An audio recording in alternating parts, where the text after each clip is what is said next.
Marcos Paulo está próximo de ser anunciado pelo São Paulo. E o tricolor paulista vai contar com qual qualidade específica? Como o jogador pode ajudar e compor o sistema de Rogério Ceni? Eu adianto para você que ele vai ajudar bastante as ideias do treinador a serem implantadas. Vamos falar sobre esse atleta nesse vídeo? Então se inscreve no canal, deixa o teu like enquanto eu rodo a vinheta.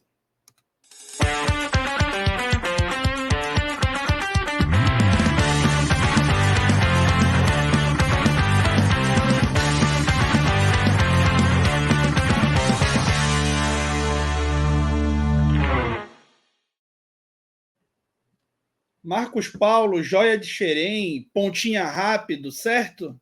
Errado. Vamos falar para você sobre como esse jogador joga de verdade, sem desinformação.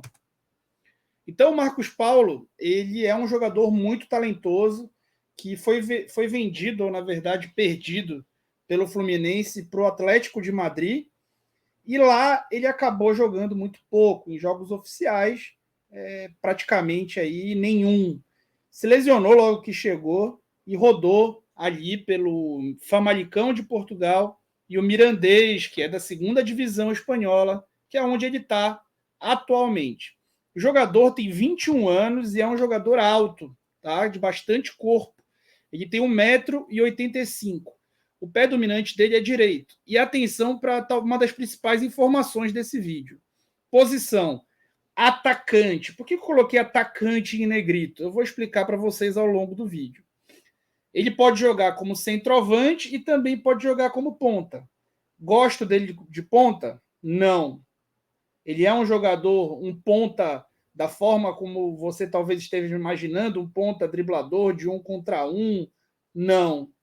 Ele é um jogador especialmente de corredor central.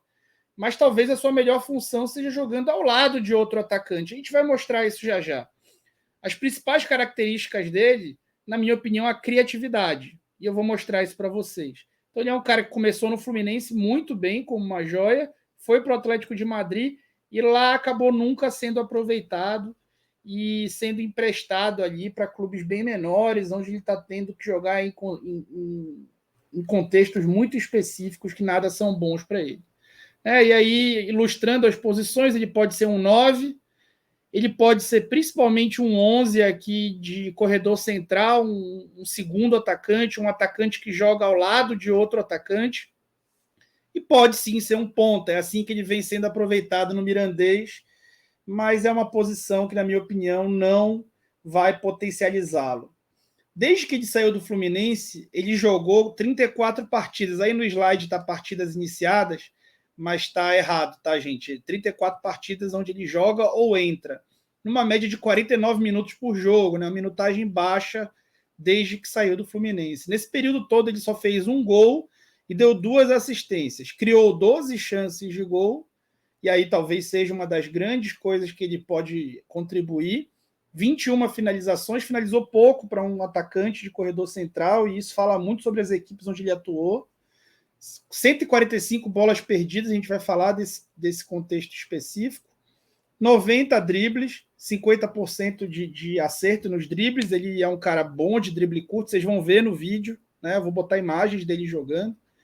31% das disputas aéreas ganhas. Então, para um centroavante 9, é um percentual baixo. O Caleri, por exemplo, é um dos melhores do Brasil nesse fundamento ao lado do Pedro Raul. E ele tem um acerto aí de 45%. Tá certo que a exigência no Brasil talvez seja um pouco menor do que na Espanha, mas nem tanto assim, né? Ele não jogou em ligas muito fortes, jogou em Portugal e na Espanha. Vamos ver esse cara jogar? Vamos lá. E antes de eu começar a botar a imagem dele jogando, eu vou lembrar para você de deixar o like. Se você não deixar o like, ele vai acabar não dando certo no tricolor. Tô brincando. Vamos lá.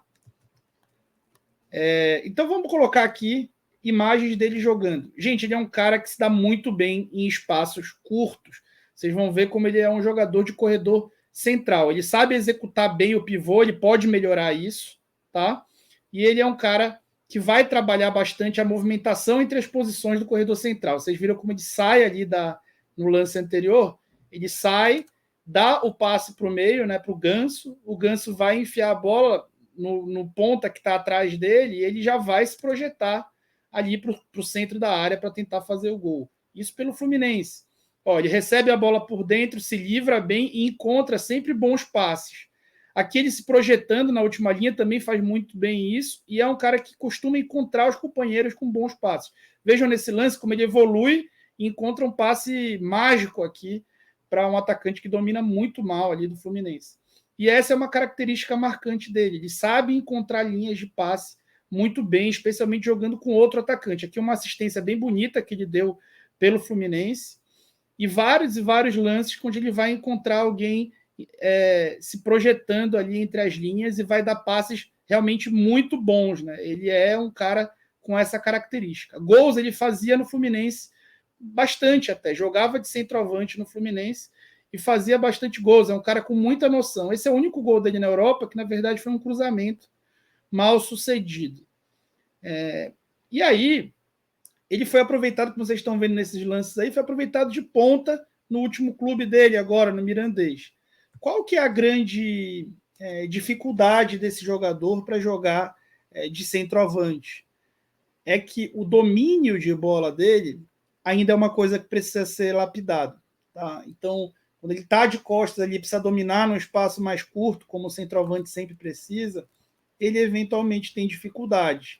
Ele é ruim nesse fundamento? Não acho que seja que dê para classificar como ruim. Ele é um cara de 21 anos, que tem um ótimo drible curto, que tem muita força, que faz um bom pivô, que ele está lapidando, e jogadores de 21 anos que façam um ótimo pivô são raros, né? O jogador vai se tornando um pouco mais faceiro com o tempo e vai conseguindo executar melhor esse tipo de jogada, mas ele é um cara especialmente de dar passes assim fora do comum. Ele é um jogador diferente, tá? Ele não é um jogador qualquer. Muito claramente ele tem um toque refinado, ele tem uma cabeça que pensa o jogo à frente de outros jogadores, e na Europa acabou nunca sendo aproveitado na sua posição ideal. Os primeiros jogos dele no Famalicão, ele joga numa dupla de ataque e começa muito bem, apesar de não ter feito gols ou assistência. Só que no final do primeiro turno,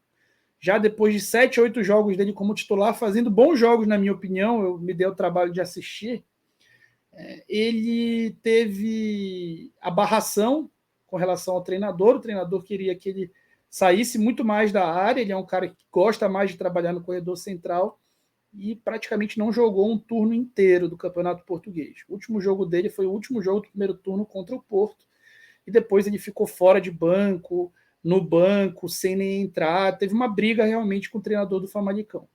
E aí, voltando para o Atlético de Madrid, teve uma lesão e depois foi emprestado para o Mirandês, aonde está sendo aproveitado como ponta. Ponta não é a dele, tá? E aí vai a boa notícia para o torcedor do São Paulo. Ele é um jogador muito parecido. A imprensa tem noticiado que o São Paulo está interessado no David, ex-Fortaleza. Ele é um cara parecido com o David. O Rogério Ceni, nos clubes onde trabalhou, especialmente nos clubes onde ele teve mais sucesso, Fortaleza e Flamengo, ele sempre jogou com 2 atacantes. No São Paulo, na última temporada, ele tentou jogar com 2 atacantes, só que a dupla Luciano e Caleri, ela deixa muitos problemas em transições defensivas, apesar da torcida adorar que essa dupla esteja em campo o máximo possível. Pois bem, essa dupla ela não é tão equilibrada. E pelo fato dos dois não terem a velocidade ao seu favor e não executarem tão bem a recomposição, embora o Luciano seja um cara voluntarioso, o Caleri também, caras que levantam a torcida em carrinhos, etc., eles não executam bem a recomposição, essa é a verdade. Tá? E o Marcos Paulo vai conseguir executar isso melhor, e ele vai conseguir entregar um pouco mais de 1 contra 1 do que todos esses caras conseguem. Uma técnica mais apurada também do que esses 2 caras, e um potencial realmente muito grande. Ter ele por empréstimo por uma temporada pode ajudar demais as pretensões do Rogério Ceni, ter uma opção para quando o Caleri não estiver disponível, ou para jogos onde, de repente, o Caleri não seja o jogador mais adequado. Isso também pode acontecer. Então, ele é um cara que vai trabalhar bastante defensivamente e também ofensivamente ele pode acrescentar muito pelo corredor central. O Rogério vai jogar com 2 atacantes e essa é a posição ideal para esse atleta, aonde ele nunca jogou com sequência em nenhum clube onde atuou. Então, o São Paulo cada vez mais provando que está arrumando um time com a cara do seu treinador. E ao final dessa temporada, o Rogério Ceni não vai poder reclamar de falta de opções para implantar o seu modelo de jogo. Então, ao meu ver, é uma boa contratação, é uma ótima aposta de um cara que pode entregar mais do que a gente imagina, especialmente olhando esse scout recente dele. Tá bom? E você, qual que é a sua opinião? Para você foi uma boa contratação? Deixa o teu comentário aí e se inscreve no canal. Falou!